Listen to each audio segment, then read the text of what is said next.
Hi, welcome back to Joe Blogs. In today's episode, I want to talk to you about what's happening in the Russian economy and specifically to talk about some very worrying sanctions that have just been announced by the European Union from Russia's perspective. Now, if you're following the channel, you'll know that this is actually the second part of this video. In the first part, I talked about the energy sanctions, what's happening with LNG and oil, because the EU is now ramping up those sanctions, and particularly it's focusing in on China and India as buyers of that oil. And this is following on from Donald Trump's recommendation. He recently sanctioned India in terms of the tariffs that it's having to pay to import goods to the USA, its biggest single export market. And he called upon the EU and the rest of the G7 to follow suit. So what we are seeing is that is now happening. But in today's video, we're going to go through the financial and the technical sanctions. And the reason that I split this video into two is that I've had some feedback from people saying that they would prefer to see shorter videos rather than 30-minute videos. So I'm just experimenting with the different types. So please let me know in the description below what you think of that, whether you'd prefer to see shorter or longer videos. Also, if you haven't subscribed yet, please hit that subscribe button. So let's hear from Ursula von der Leyen, who's the leader of the European Union, as to what's happening with regards to the financial sanctions. We're targeting the financial loopholes which Russia uses to evade sanctions. We're putting a transaction ban on additional banks in Russia and on banks in third countries. We're stepping up our crackdown on circumvention. As evasion tactics grow more and more sophisticated, our sanctions will adapt to stay ahead. So I'll just stop her there. What she's saying is that they're going to add more Russian banks. So this is going to be more comprehensive in terms of all of the financial institutions in Russia, but also banks in other countries that are still facilitating payments. And we've talked about this in previous videos, but we've got banks in China, particularly on the border between Russia and China. Lots of banks, small banks, have still been allowing payments to go through. So the European Union is going to crack down on making sure that every single financial institution that's still handling Russian payments is on the list of sanctioned entities. And of course, the problem that you have, if you're found to be dealing with a sanctioned entity, then you get sanctioned yourself. So that's secondary sanctions. So Chinese and Indian banks particularly will be targeted by this European crackdown. For the first time, our restrictive measures will hit crypto platforms and prohibit transactions in cryptocurrencies. So the European Union is now stepping up the sanctions to take crypto into account. And if you've been following the channel, you'll know that since the war started, Russia has actually been using cryptocurrency payments as a form of still making payments and receiving payments. And if we have a look at this chart, it's difficult to actually get any official figures. Obviously, Russia is not publishing details of what it's doing on the crypto markets. And also the crypto markets themselves are, whilst there is public record, nobody's actually publishing anything to say this is how much Russia is using. But these are the latest estimates in terms of how much Russia has been using the crypto markets dating back to 2021. So in that year, which was before the war in Ukraine started, it was estimated that around about $20 billion worth of transactions were undertaken in Russia. That increased 3 times in 2022 to 60 billion. So that was a surge as a result of the sanctions. So lots of businesses and state-related entities started using crypto, receiving payments for cross-border transactions. In 2023, it was estimated that that increased to $100 billion. So this was becoming more mainstream for a lot of Russian entities. In 2024, it's estimated to have increased to 140 billion. And in 2025, it's estimated that the figure will increase further to 180 billion. And lots of different new methods are now appearing for Russia to use. So it's using lots of different stable coins. And stable coins, if you're not familiar with the crypto markets, are basically linked to other currencies. So the US dollar is the main one. So you have a one-to-one linkage. So basically, they don't tend to fluctuate in value so wildly as other cryptocurrencies. It's essentially a way of receiving payments that's linked to what's happening with the US dollar. So you're not looking to speculate on those markets, you're looking to actually just make transactions. So that's what Russia has been doing. So the European Union has now announced that it's going to focus in on these crypto markets and try to prevent Russia receiving and making payments through the crypto markets. We're listing foreign banks connected to Russian alternative payment service systems, and we are restricting transactions with entities in special economic zones. Now, in terms of payment systems, one of the first things that happened following Russia's invasion of Ukraine is that it was banned from using the SWIFT payment system, which is, generally speaking, what most companies use for international transactions historically. And so Russia then had to start creating its own systems.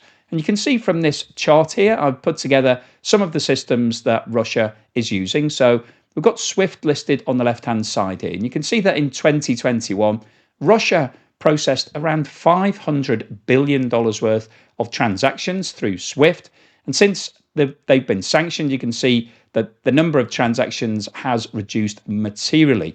There are still some Russian companies that are able to access it that haven't been sanctioned. So you can see there is still an element of payments going through it, but it's significantly less than it was back in 2021.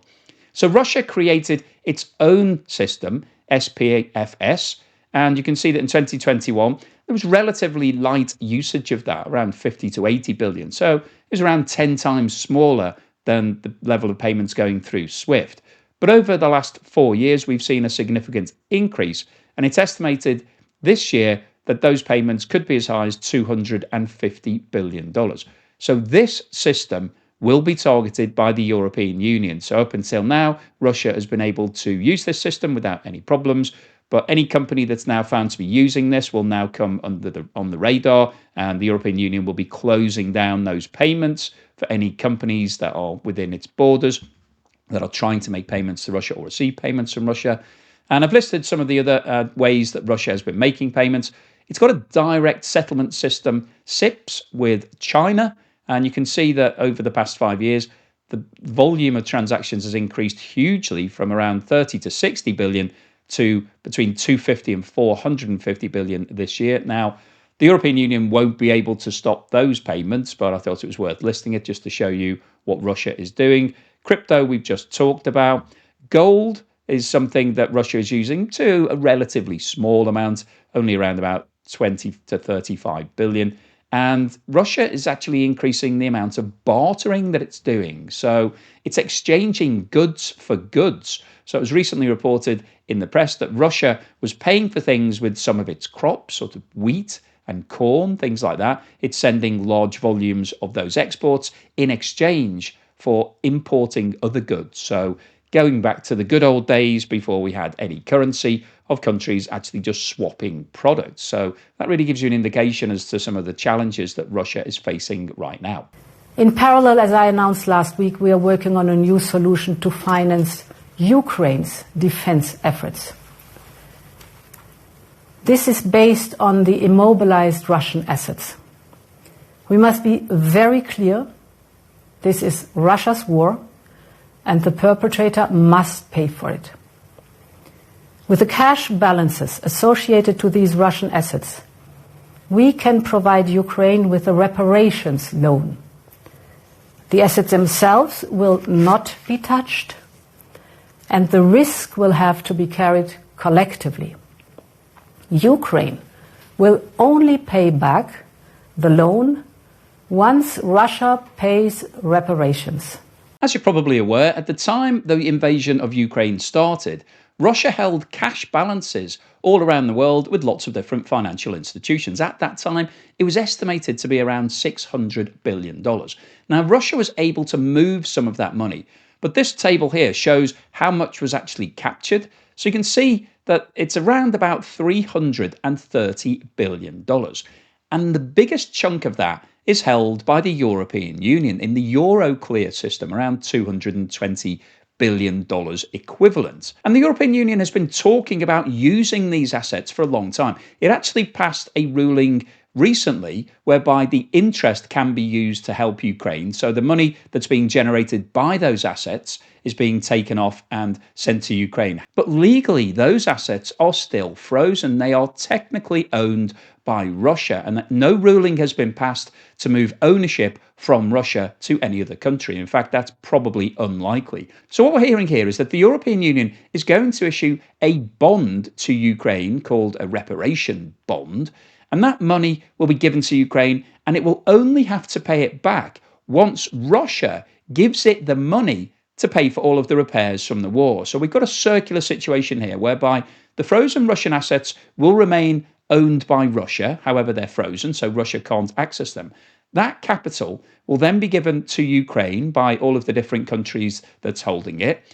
Ukraine can then use that money to defend itself in the war or repair its land, but probably more likely to buy more weapons to defend itself.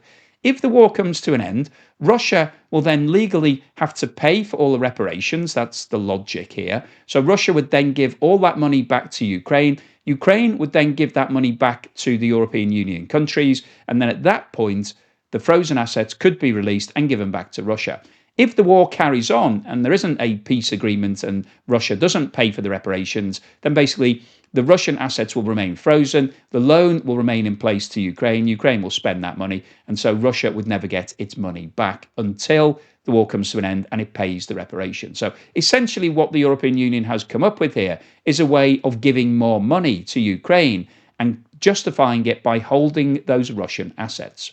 We add new direct export restrictions for items and technologies used on the battlefield. We also list 45 companies in Russia and third countries. These companies have been providing direct or indirect support to the Russian military-industrial complex. In a war driven by innovation, cutting off Russia's access to key technologies is crucial, above all when it comes to drones.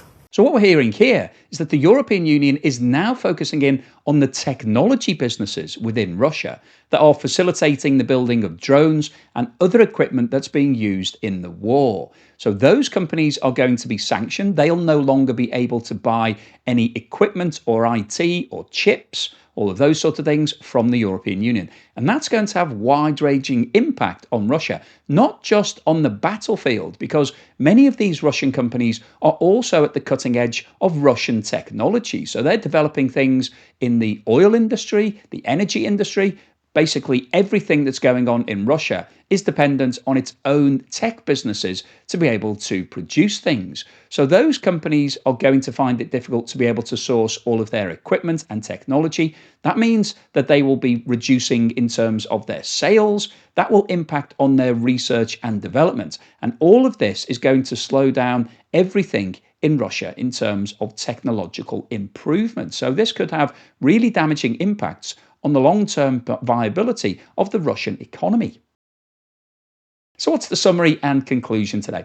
Well, I wanted to post this video because I think the latest sanctions that have been announced by the European Union are probably the hardest hitting that we've seen out of the 19 rounds that have been issued since the war in Ukraine started.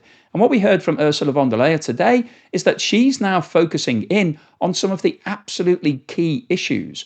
So I talked in the previous video about oil and liquefied natural gas, that the European Union is really trying to close down the buying of that oil because India and China have been funding the war in Ukraine indirectly by buying huge amounts of crude, refining it, and then selling it back to the rest of the world. So lots of Western companies have been buying Russian oil that's passed through Chinese and Indian refinery processes.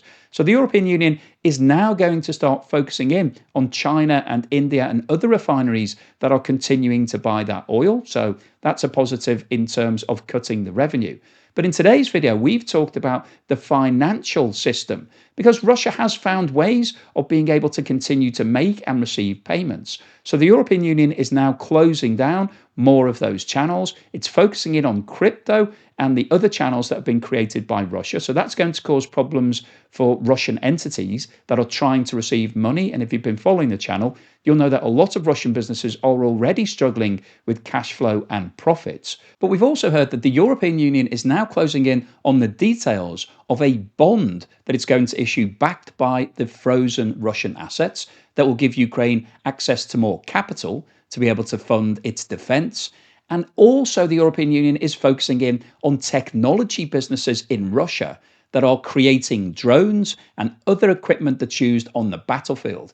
And those sanctions will hurt those businesses, and that will impact not just on their ability to continue producing weapons, but also on their ability to continue producing technology, which is going to be critical to the long-term success of the Russian economy. So the overall summary of today's video is that the latest sanctions announced by the European Union look like they have got the most teeth out of any of the 19 rounds that we've seen so far. And they also align with Donald Trump's suggestion recently that the European Union and the G7 should be targeting India and China to stop them buying Russian oil. So hopefully you've enjoyed today's video, you found it useful, informative and thought-provoking. If you've liked what I've said, then please give me a thumbs up. Thank you for watching this video all the way through to the end. And thank you so much to everyone that's supported me. If you bought me a coffee, sent me a YouTube super thanks, or signed up as a Patreon, a member, or a Buy Me Coffee member, thank you for that support. Really appreciate it. And here's something to put a smile on your face.